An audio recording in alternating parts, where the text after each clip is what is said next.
Достым, синең урманда йөргәндә тук-тук дигән тавыш ишеткәнең бармы? Бу тавышны тукран чыгара.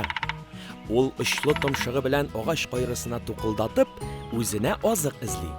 Агачны зарарлы бөҗәкләрдән коткара. Шуңа күрә кешеләр аны яратып урман табибы дип атыйлар. Тукранның 220 төрө билгеле. Безнең якларда чуар тукран киң таралган. Аның гәүдә озынлыгы якынча 25 см, авырлыгы 100 грамм. Тукранның тәпиләре кыска, бармаклары озын, тырнаклары очлы. Шуңа күрә ул агач кәүсәсе буйлап бик җиңел хәрәкәт итә. Каты каурыйлы койрыгы аңа агач кайрысын чукыганда егылмаска булыша. Тукранның кулагы бик яхшы ишетә. Ул агач кайрысы астында йөргән бөҗәкләрне бик тиз ишетеп ала. Аннары озынча һәм нык томшыгы белән авыру агачны чукырга керешә. Тукранның теле бик нечкә һәм бик озын. Әлеге кош телен озын итеп сузып, агач кайрысындагы тишеккә кертә һәм кортларны кайрыдан тартып ала. Тукран гадәттә ылыслы яисә катнаш урманнарда яши. Бигрәк тә елга, күл буйларын үз итә. Чөнки дымлы урында агачлар тизрәк чери, аларда бөҗәкләр дә күбрәк була.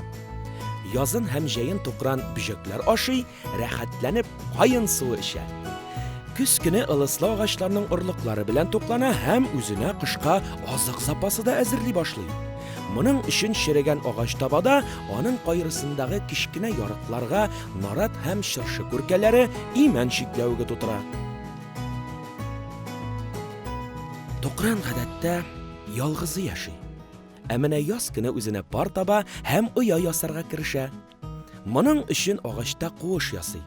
Моңа якынча 2 атна сарыф итә. Куышның керү урыны тар, эче киң була. Куышның керү урынын башка кошлар һәм җәнлекләрдән саклау өчен махсус агач гөмбәсе белән ябып куя. Яз ахырында ана тукран гадәттә 7 ак йомырка сала. Җәй башында бу йомыркалардан тукран балалары чыга, туганда аларның күзләре күрми, тәннәре каурый белән капланган була. Ата тукран белән ана тукран балаларын чиратлап карый һәм ашата.